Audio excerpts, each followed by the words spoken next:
Hey, it's Coach Anderson here from Mississippi Public Broadcasting Online U.S. History from 1877 to present.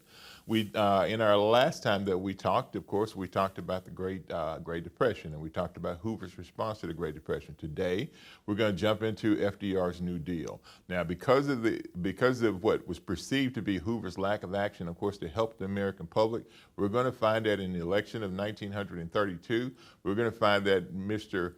Hoover, of course, will be defeated by the Democratic candidate, Franklin Delano Roosevelt. So when we're talking about the New Deal here, we're talking about the period in our history from 1933 to 1941. We'll go ahead and jump right in with the first New Deal, Unit 9, Lesson 1. And we're going to start with a unit focus question, as we do with all, of course, the units that we begin. We tell you what that particular question is, so it'll guide your thought process as we move through the lesson. So the unit focus question says, should governments take on the role of provider for its people in times of economic upheaval? We're going to move ahead, of course, the academic vocabulary and the content vocabulary. I encourage you to strongly go ahead and write it down, of course, and define it yourself. We'll try to address as much of it, of course, as we can as we go. We also have the lesson focus question. Unlike the unit focus question, we will answer the lesson focus question at the conclusion of the lesson. We have two questions we're going to concentrate on. What was FDR's plan to provide relief, recovery, and reform to start the road to economic recovery during his first year as president? And how did FDR's plan for recovery differ from Hoover's plan?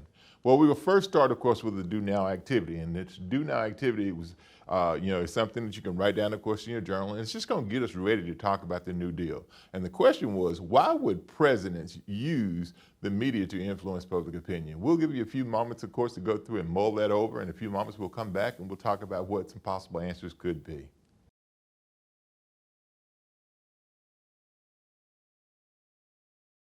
Well, we're back. Now, in looking at that do now activity, what it says is, why would presidents use the media to influence public opinion?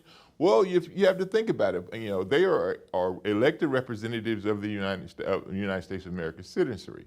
And what they want to do, of course, is the more people that they have on their side, the easier it would be, of course, to get their programs passed, of course, through the Congress, because you have to also understand now that the president, of course, works for the people just as the congressmen work for the people.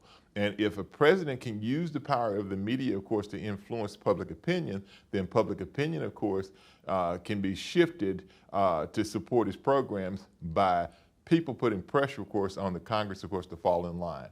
What we'll do, of course, is pick up with FDR becoming president. As we said a few moments ago, we said in 1932, the election happens. And in that election, there was a landslide victory over Herbert Hoover by Franklin Roosevelt, which gave him a mandate. And what a mandate simply means that you win by a large enough margin that you have the trust of the American people. And the Congress has no choice but to fall in line and do things, of course, to support you as president. Now, FDR's presidency, of course, starts out with a little adversity. He had run for vice president back in 1928 and lost that particular election, and he had gotten polio. And because he had gotten polio, it crippled him to some degree. And his wife, Eleanor, became his legs, and she becomes the first lady, of course, to kind of change the role of that particular position. She's widely known. She's the first widely known spouse of a presidential spouse in the 20th century. Here's the picture of Mrs. Roosevelt. She defined the role of the First Lady by becoming FDR's legs and mouthpiece. And we're going to find it in places where he couldn't go, she would go. In places where he couldn't make speeches, she did make speeches. She was very instrumental in the popularization of the New Deal. The first 100 days. The first 100 days will be FDR's attempt, of course, to kind of, take the American fears about what's going on in Depression, of course, and kind of pull people off of the edge. What he wants to do is instill some confidence back into American economic systems again. And what he wants to do is give the American public confidence that he's the person that will put them in a position where they can see their way through to the other side. FDR's election caused many to withdraw their savings from the bank and convert it to gold so it wouldn't lose its value, causing more bank runs. One of the biggest issues that people thought with FDR is that he would He would devalue America's currency by removing it from the gold standard, trying to create inflation. And there's a reason why he's going to do that. But what he's able to do, of course, is to create these bank holidays with the governors, of course, throughout the states of the United States of America. And what he basically did with those bank holidays is he tried to make sure that he told people, of course, that, leave your money in the banks. We're going to do some things, of course, to make sure that you don't lose it, so that we can get businesses back started. FDR's first goal as president was to start the restoration of hope to the American people. He used the first 100 days of his presidency to pass over 15 major acts to restore that confidence in what would become the first New Deal. Now, how did he do this? He communicated this by using a new medium called radio.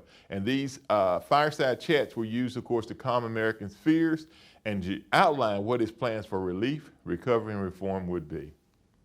Here's a picture of Franklin Delano Roosevelt, and he's issuing one of these fireside chats. And one of the things that he said in his inaugural speech, he says, the only thing that we have to fear is fear itself. Now, New Deal programs. Now, FDR creates an alphabet soup of different programs that he's going to use to address those 3 R's of relief, recovery, and reform.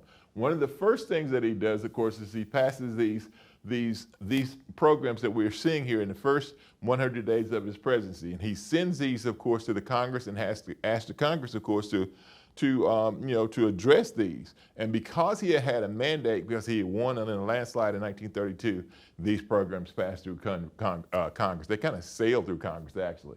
The Securities Act, created the SEC, the Securities Exchange Commission, to regulate the sale of stocks. The Emergency Banking Act suspended the gold standard for 9 months to create inflation. And the reason why he wanted to create inflation, because he wanted prices to go up. He wanted prices to go up, and by devaluing the value of the money, the hope was that inflation would be created. So people would make more money, and then they could be able to spend more money. The Glass-Steagall Act was passed, and one of the reasons why it was passed was to ensure bank deposits, with the creation of FDIC. If you go to a bank today and you go through the front door, whatever, you should be a sticker on that door that says FDIC. And if it's not one that's on there that says the FDIC, I would turn and go in another direction and not leave my money in that bank, because your bank deposits may very well not be secured. Debt relief.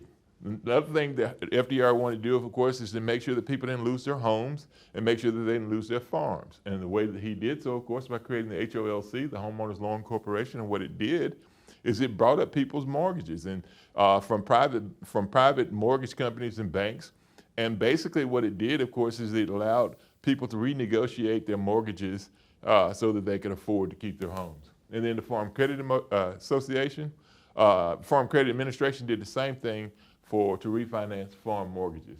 Stabilizing industries and farm, he created the Agricultural Adjustment Act, and the purpose of the Agricultural Adjustment Act was to prevent the oversupply of different crops so that you can raise prices. Well, simple law of supply and demand, the more supply, the less demand, the lower the price. So if you have too much supply, demand is usually going to be inverse, meaning that if you have too much supply, demand is probably going to be low, prices are going to probably be low. So what Agricultural Adjustment Act is it made farmers think about what they were, of course, raising. And instead of raising certain crops, the government, in essence, would pay you not to raise a particular crop so that they can get the crop prices up. National Industrial Recovery Act, the NRA, set prices, a minimum wage, shortened hours, and allowed unions. This is one of the first times that the federal government passes something in support of American labor. Creating jobs. Now, what did he do, of course, as President of the United States of America, to put Americans back to work? Because that's where the biggest issue was unemployment. Well, he created the Civilian Conservation Corps for young men, of course, and the bonus Army veterans. Federal Emergency Relief Administration created government-funded state jobs, and the Public Works Administration created jobs building highways, dams, schools, etc. And it was one of the first government agencies that discouraged discrimination. The Civil Works Administration extended the work of the PWA and the FERA, creating highways, parks, schools, playgrounds, and other infrastructure. Though only moderately successful, of course, the first New Deal restored America's confidence in the government and instilled hope in recovery. Here's a picture of a cartoon of FDR, of course, and he's dealing his cards, and you'll notice, of course, it says FDR's alphabet soup of programs. You had the WBA, the TVA, the AAA, the CCC, you had all the NYA, you had all these different alphabet soups of programs, and what they were designed to do, of course, was to give Americans hope, and that's exactly what they did. Here what we have for you, of course, is a worksheet, and on this particular worksheet, it is a Venn diagram. What we want you to do, of course, is take 15 minutes or so and look at this particular Venn diagram and see where there's overlap between Hoover's plan and where there's an FDR's plan to how to address the Great Depression. And we said we have for you, of course, the New Deal right there in the middle. And what we want you to do, of course, is look at both of these plans and make a determination. We'll give you a little while, give you a few minutes, of course, to go through and address this particular worksheet, and we'll come back in a few moments.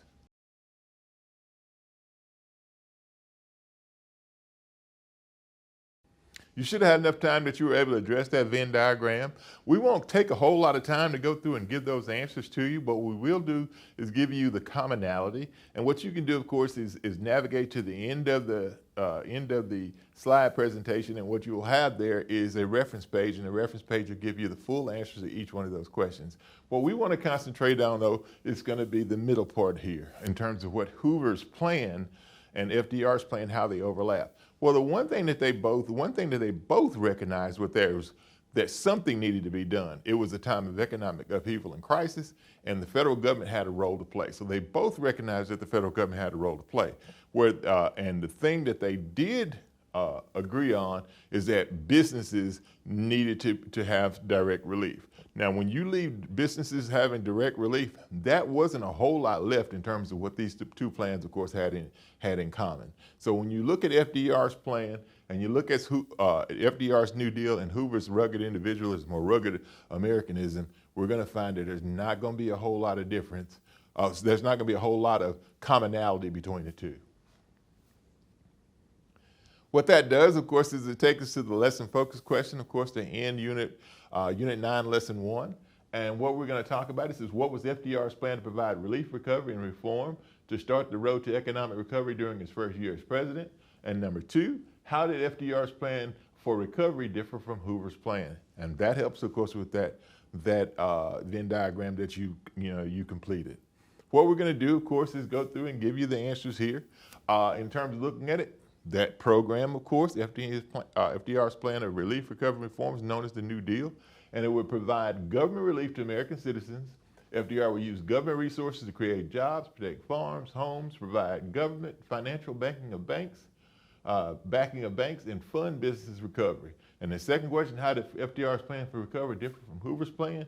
FDR's approach, unlike Hoover, banked on the government supporting relief efforts by providing direct relief to citizens and not just relief to businesses as being dependent on trickle-down economics. In other words, it's here. FDR believed that in order to survive this depression, the federal government had to increase its role in terms of looking at our economy. He believed that direct relief was necessary. You had to put people in the mind frame or the mindset that the government, of course, was going to be there to help them. And that way, you wouldn't have panic, and people, of course, would be looking for the clues and for the direction, of course, that the government gives you. Now, once again, that concludes Lesson 1, Unit 9, the New Deal.